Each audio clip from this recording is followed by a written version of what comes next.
Hello दोस्तों, स्वागत है एक बार फिर से आपका हमारे चैनल स्टडी पॉइंट में। तो दोस्तों, आपके लिए हम आज साइंस के कुछ क्वेश्चन लाए हैं जो इम्पोर्टेंट होंगे फॉरेस्टर एग्ज़ाम के लिए। तो इस वीडियो में कुल 16 क्वेश्चन आपके पास हैं और आपको इनका आंसर देना है और कमेंट बॉक्स में ज़रूर अपने मार्क्स शेयर करना है कि आपके आउट ऑफ 16 कितने मार्क्स यहाँ पे आए हैं। तो वीडियो शुरू करने से पहले वीडियो को ज़रूर लाइक करें, वीडियो अच्छी लगती है तो वीडियो को शेयर करें और चैनल को सब्सक्राइब करना ना भूलें। तो पहला क्वेश्चन है, Seema visited natural gas compressing unit and found that the gas can be liquefied under specific condition और temperature and pressure. While sharing her experience with friends, she got confused. Help her to identify the correct set of conditions. तो यहाँ पे correct set of condition आपको यहाँ पे identify करना है। तो पहला है low temperature low pressure, high temperature low pressure, low temperature high pressure और हाई टेम्परेचर हाई प्रेशर। तो यहाँ पे आपको पता है जब भी लो टेम्परेचर होता है, टेम्परेचर जब लो होता है तो प्रेशर हमेशा वहाँ पे क्या होगा, हाई प्रेशर होगा। तो जहाँ पे भी आपको लो टेम्परेचर मिलेगा तो वहाँ पे हाई प्रेशर होगा। तो इसका आंसर हो जाएगा सी। आगे बढ़ते हैं question number 2, which of the following are physical changes. यहाँ पे भौतिक परिवर्तन क्या क्या हैं। तो पहला है मेल्टिंग ऑफ आयरन, दूसरा है रस्टिंग ऑफ आयरन, तीसरा है bending of an iron rod और चौथा है drawing wire of iron metal. तो यहाँ पे आपको क्या क्या फिजिकल चेंजेस लग रहे हैं। तो जो यहाँ पे आप देख रहे हैं मेल्टिंग ऑफ आयरन यानी कि आयरन को गलाना भी क्या है, एक फिजिकल चेंज है। Rusting of iron is not a physical change, this is chemical change.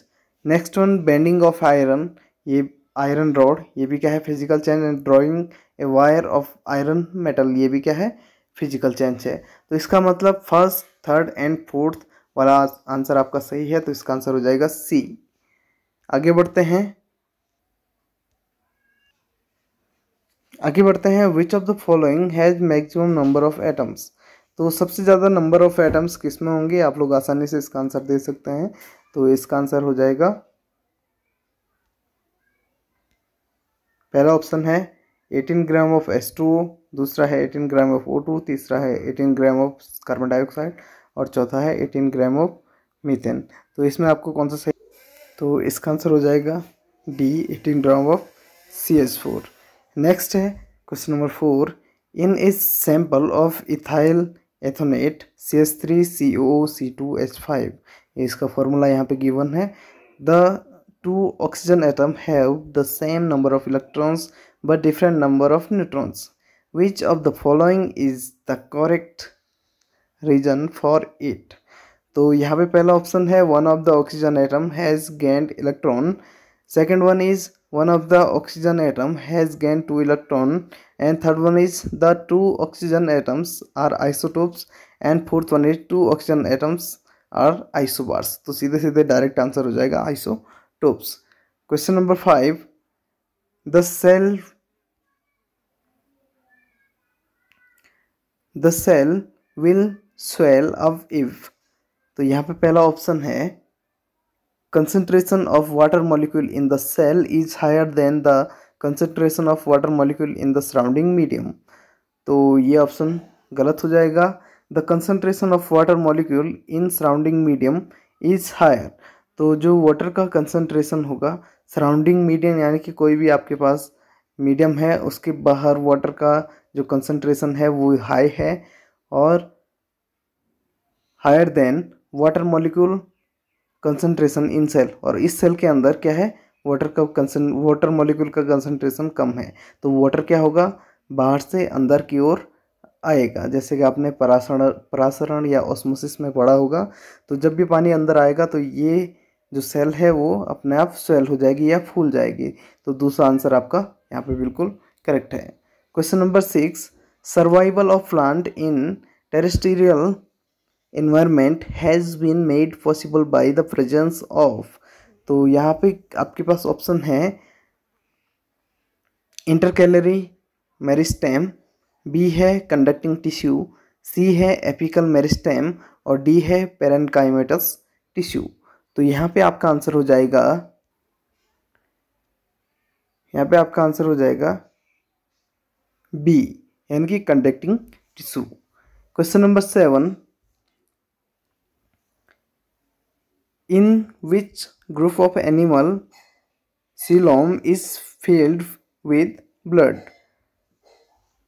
तो यहाँ पे ऑर्थ्रोपोडा है, एनेलिडा है, नेमेटोडा है और एकाइनोडर्मेटा है। तो इसका आंसर हो जाएगा A, arthropoda. Question number 8, organism without nucleus and cell organelles belongs to. पहला है फंजाई, दूसरा है प्रोटिस्टा, तीसरा है एल्गी और चौथा है बैक्टीरिया। तो इसका सही आंसर हो जाएगा bacteria. Question number 9, which cell do not have perforated cell wall. इनमें से कौन सी सेल है जिसका परफोरेटेड सेल वॉल नहीं होता है। तो पहला है ट्रैकिड्स, दूसरा है कंपेनियन सेल, तीसरा है साइव ट्यूब्स और चौथा है वेसल्स। तो इसका जो सही आंसर हो जाएगा वो हो जाएगा companion cell. Question number 10, the numerical ratio of displacement to distance covered by a moving object is always. तो यहाँ पे जो न्यूमेरिकल रेशियो होगा वो क्या होगा। तो इसका आंसर हो जाएगा, ये हो जाएगा इक्वल और लेस देन 1, इक्वल और less than 1। Question number 11, according to the third law of motion action and reaction. तो पहला ऑप्शन है always act on the same body. तो ये गलत हो जाएगा, always act on the different bodies in opposite direction. तो ये बिल्कुल सही आंसर हो जाएगा। तो 11th का आंसर हो जाएगा B. Question number 12, the value of acceleration due to gravity. तो यहाँ पे पहला ऑप्शन है is least on equator, B है इज लीस्ट ऑन पोल्स, तीसरा है is same on equator and poles और चौथा है increase from pole to equator. तो इसका आंसर हो जाएगा A. Question number 13, the gravitational force between two objects is F if the masses of both objects are held without changing distance between them, then the gravitational force would become। तो इसका answer हो जाएगा A. Question number next, among the given option which one is not correct for the use of large amount of fertilizers and pesticides। तो पहला option है they are eco friendly. तो जो fertiliser होते हैं वो इको फ्रेंडली नहीं होते हैं। तो इसका आंसर हो जाएगा ए। आगे बढ़ते हैं। Question number 15, find out the correct sentence. First one is hybridization means crossing between genetically dissimilar plants. तो यहाँ पे करेक्ट आपको देखना है। तो पहला वाला तो बिल्कुल करेक्ट है। नेक्स्ट देखते हैं, cross between two varieties is called as inter specific hybridization. तो ये गलत है। थर्ड देखते हैं, इंट्रोड्यूसिंग जीन्स और desired character into a plants give genetically modified crops. तो ये बिल्कुल सही है।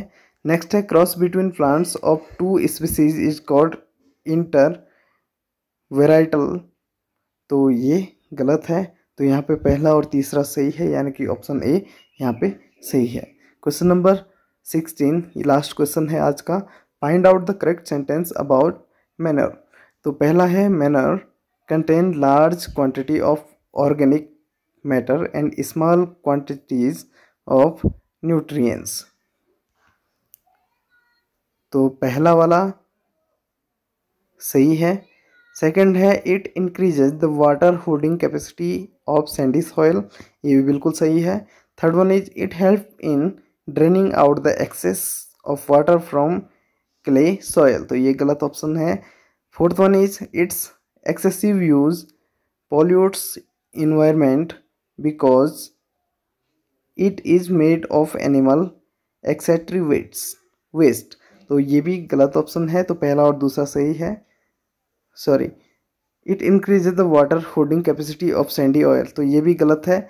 और जो थर्ड वाला है, it help in draining out the excess of water from clay soil. ठीक है, तो